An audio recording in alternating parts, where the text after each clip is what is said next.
on our efforts to protect the integrity of our very important 2020 election. If you count the legal votes, I easily win. If you count the illegal votes, they can try to steal the election from us. If you count the votes that came in late, we're looking at them very strongly, but a lot of votes came in late. I've already decisively won many critical states, including massive victories in Florida, Iowa, Indiana, Ohio. To name just a few, we won these and many other victories despite historic election interference from big media, big money, and big tech. As everybody saw, we won by historic numbers. And the pollsters got it knowingly wrong. They got it knowingly wrong. We had polls that were so ridiculous, and everybody knew it at the time. There was no blue wave that they predicted. They thought there was going to be a big blue wave. That was false. It was done for suppression reasons. But instead, there was a big red wave. And it's been properly acknowledged, actually, by the media. They were, I think, very impressed. But that was after the fact. That doesn't do us any good. We kept the Senate despite having twice as many seats to defend as Democrats, and in a really much more competitive states. We did a fantastic job with the Senate. I think we're very proud of what's happened there. We had many more seats to defend. They spent almost $200 million on Senate races in South Carolina and Kentucky alone, 2 races, and hundreds of millions of dollars overall against us. At the national level, our opponents' major donors were Wall Street bankers and special interests. Our major donors were police officers, farmers, everyday citizens. Yet for the first time ever, we lost 0 races in the House. I was talking to Kevin McCarthy today. He said he couldn't believe it. 0 races, very unusual thing, 0. And actually won many new seats with, I think, many more on the way. This was also the year of the Republican woman. More Republican women were elected to Congress than ever before. That's a great achievement. I won the largest share of non-white voters of any Republican in 60 years, including historic numbers of Latino, African American, Asian American, and Native American voters, the largest ever in our history. We grew our party by 4 million voters, the greatest turnout in Republican Party history. Democrats are the party of the big donors, the big media, the big tech, it seems, and Republicans have become the party of the American worker, and that's what's happened. And we're also, I believe, the party of inclusion. As everyone now recognizes, media polling was election interference in the truest sense of that word, by powerful special interests. These really phony polls, I have to call them phony polls, fake polls, were designed to keep our voters at home, create the illusion of momentum for Mr. Biden, and diminish Republicans' ability to raise funds. They were what's called suppression polls. Everyone knows that now. And it's never been used to the extent that it's been used on this last election. To highlight just a few examples, the day before election, Quinnipiac, which was wrong on every occasion that I know of, had Joe Biden up by 5 points in Florida, and they were off by 8.4 points, and I won Florida easily. So they had me losing Florida by a lot, and I ended up winning Florida by a lot. Other than that, they were very accurate. They had him up 4 points in Ohio, and they were up by 12.2 points. And I also won Ohio, great state of Ohio, very easily. The Washington Post said Biden up 17 points in Wisconsin, and it was basically even. They were off by about 17 points. And they knew that. They're not stupid people. They knew that. Suppression. There are now only a few states yet to be decided in the presidential race. The voting apparatus of those states are run in all cases by Democrats. We were winning in all the key locations by a lot, actually. And then our numbers started miraculously getting whittled away in secret. And they wouldn't allow legally permissible observers. We went to court in a couple of instances, and we were able to get the observers put in. And when the observers got there, they wanted them 60, 70 feet away, 80 feet, 100 feet away, or outside the building to observe people inside the building. And we won a case, a big case, and we have others happening. There are lots of litigation, even beyond our litigation. There's tremendous amount of litigation generally because of how unfair this process was. And I predicted that. I've been talking about mail-in voting for a long time. It's really destroyed our system. It's a corrupt system. And it makes people corrupt even if they aren't by nature. But they become corrupt. It's too easy. They want to find out how many votes they need, and then they seem to be able to find them. They wait, and then they find them. And you see that on election night. We were ahead in vote in North Carolina by a lot, tremendous number of votes. And we're still ahead by a lot, but not as many, because they're finding ballots all of a sudden. Oh, we have some mail-in ballots. It's amazing how those mail-in ballots are so one-sided, too. I know that it's supposed to be to the advantage of the Democrats, but in all cases, they're so one-sided. We were up by nearly 700,000 votes in Pennsylvania. I won Pennsylvania by a lot, and that gets whittled down to, I think they said now we're up by 90,000 votes, and they'll keep coming and coming and coming. They find them all over, and they don't want us to have any observers, although we won a court case. The judge said you have to have observers. Likewise in Georgia, and they're appealing. Actually, they're appealing. We won a case that we want people to watch, and we want observers, and they're actually appealing, which is sort of interesting. I wonder why they'd appeal, that all we want to do is have people watch as they do the vote tabulations. Likewise in Georgia, I won by a lot, with a lead of over getting close to 300,000 votes on election night in Georgia. And by the way, got whittled down, and now it's getting to be to a point where I'll go from winning by a lot to perhaps being even down a little bit.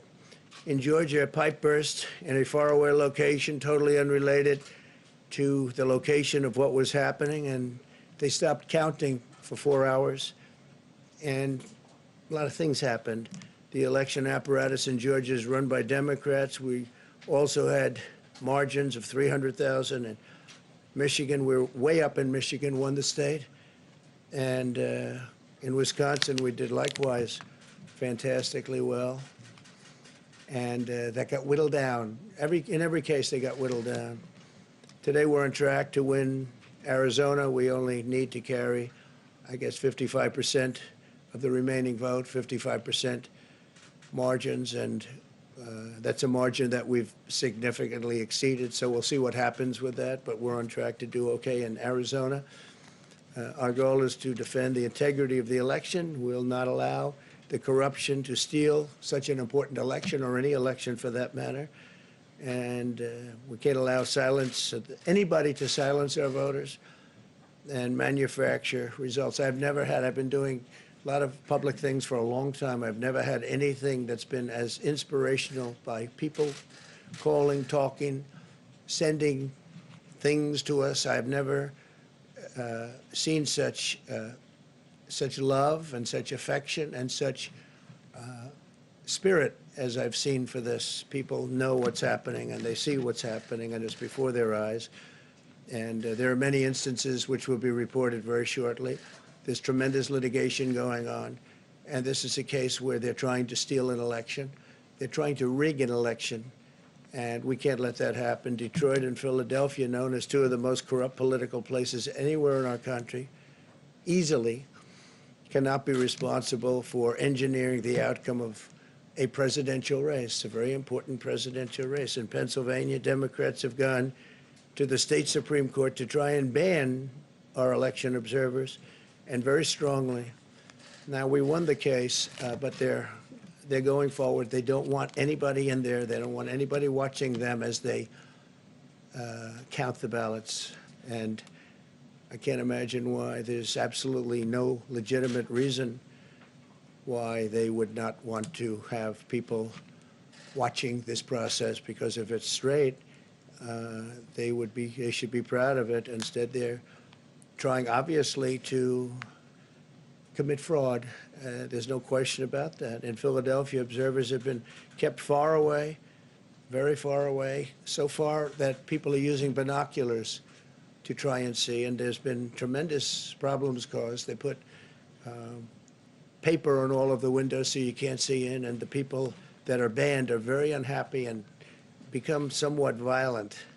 The 11th Circuit ruled that in Georgia, the votes have been in by Election Day, that they should be in by Election Day, and they weren't. Votes are coming in after Election Day.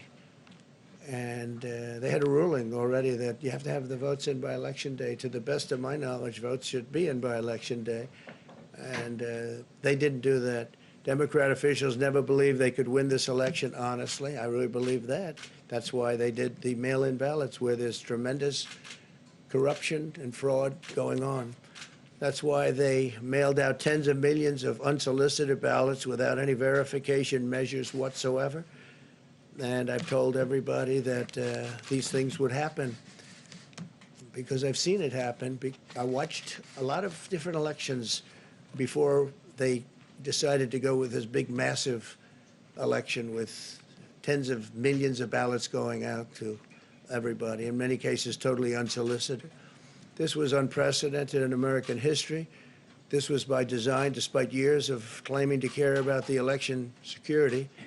They refused to include any requirement to verify signatures, identities, or even determine whether they're eligible or ineligible to vote. People are walking in there. They have no idea. They're just taking numbers. They're writing down things, the workers, and doing a lot of bad things. And we have a lot of information coming and litigation that you'll see that will shake even you people up. And you've seen it all. The officials overseeing the counting in Pennsylvania and other key states are all part of a corrupt Democrat machine that you've written about, and for a long time you've been writing about the corrupt Democrat machine. I went to school there, and I know a lot about it. It hasn't changed. It's a long time ago, and hasn't changed. It's gotten worse. In Pennsylvania, partisan Democrats have allowed ballots in the state to be received 3 days after the election, and we think much more than that. And they're counting those without even postmarks or any identification whatsoever. So you don't have postmarks, you don't have identification. There have been a number of disturbing irregularities across the nation. Our campaign has been denied access to observe any counting in Detroit. Detroit is another place, and I wouldn't say it has the best reputation for election integrity. Poll workers in Michigan were duplicating ballots, but when our observers attempted to challenge the activity, those poll workers jumped in front of the volunteers to block their view so that they couldn't see what they were doing. And it became a little bit dangerous. One major hub for counting ballots in Detroit covered up the windows again with large pieces of cardboard, and so they wanted to protect and block the counting area. They didn't want anybody seeing. So these were observers who were legal observers that were supposed to be there. In Detroit, there were hours of unexplained delay in delivering many of the votes for counting. The final batch did not arrive until 4 in the morning, and even though the polls closed at 8 o'clock, so they brought it in, and the batches came in, and nobody knew where they came from. We've also been denied access to observe in critical places in Georgia. In multiple swing states, counting was halted for hours and hours on election night, with results withheld from major Democrat-run locations only to appear later. And they certainly appeared, and they all had the name Biden on them, or just about all. I think almost all.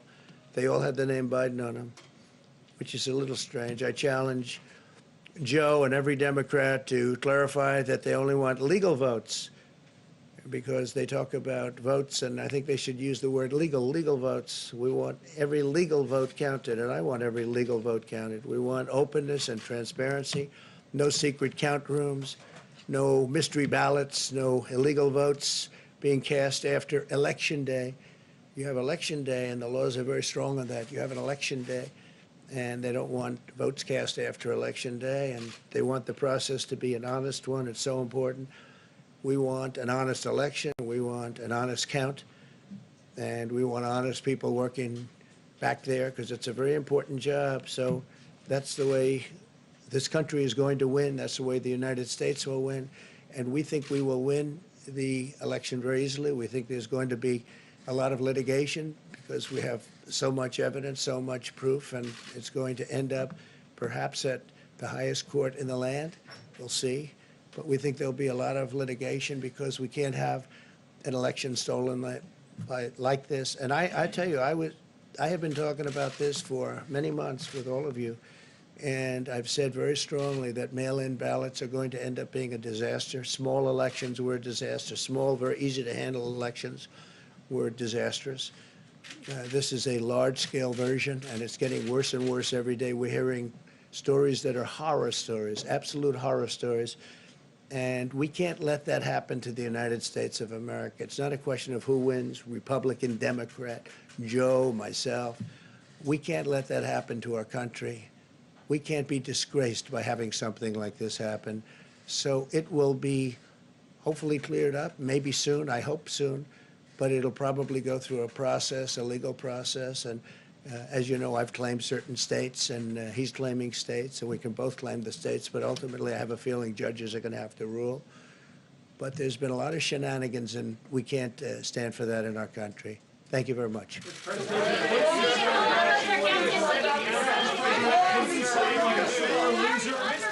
Are you being a sore loser? Why is the president undercutting this process? Haley, are you here as press secretary or Trump advisor?